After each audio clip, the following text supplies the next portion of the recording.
Breaking చూస్తున్నాం. BRS working president KTR కు CM Revanth strong warning ఇచ్చారు. సోషల్ మీడియాతో అధికారంలోకి రావాలని కేటీఆర్ కు తెలిపారు. ఇక సోషల్ మీడియా పేరుతో పిచ్చి వేషాలు వేస్తే ఊరుకోమని సీఎం హెచ్చరించారు. చెల్లపల్లి జైలుకు మాత్రం పోతామని చిప్పకూడు తింటామంటూ ఘాటు వ్యాఖ్యలు చేశారు. ఆయన రవీంద్ర భారతిలో జరిగిన జి వెంకటస్వామి 95వ జయంతి వేడుకలో సీఎం రేవంత్ పాల్గొన్నారు. మూసీ ప్రాజెక్టు విషయంలో ప్రతిపక్షాలు అనవసర రాద్ధాంతం చేస్తున్నాయని మండిపడ్డారు. పేదలకు అన్యాయం జరగకుండా అన్ని రకాలుగా ఆదుకునేందుకు సిద్ధంగా ఉన్నారని రేవంత్ హామీ ఇచ్చారు.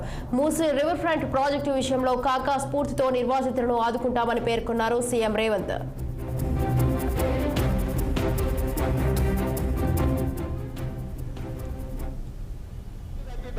నది ఒడ్డు ఉన్న పేదోళ్ళందరికీ మంచి ఇల్లు కట్టిద్దామయ్యా. ఏం ఇదంతా ప్రభుత్వం ఆస్తే కదా, పేదలకు మంచి చేద్దాం, మీరు వచ్చి సూచన చేయండి.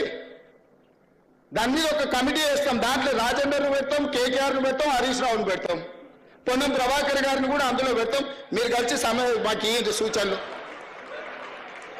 ప్రతిపక్షానికి కూడా ఈ పేదలకు మేలు చేయడానికి ఒక కమిటీ వేద్దాం. బీజేపీ, బీఆర్ఎస్, ప్రభుత్వం అందరు కూర్చొని పేదోళ్ళకి ఏం చేద్దామో ఆలోచన చేద్దాము. ముందుకు రాండి.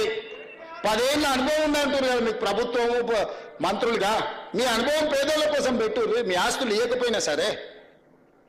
కాబట్టి ఇక్కడ ఉన్న నా మిత్రులందరికీ ఒకటే, వాళ్ళు ఏదో సోషల్ మీడియా నిజంగా పోయినోనికి దుఃఖం ఉంటుంది. నాకు అర్థం కాదానే.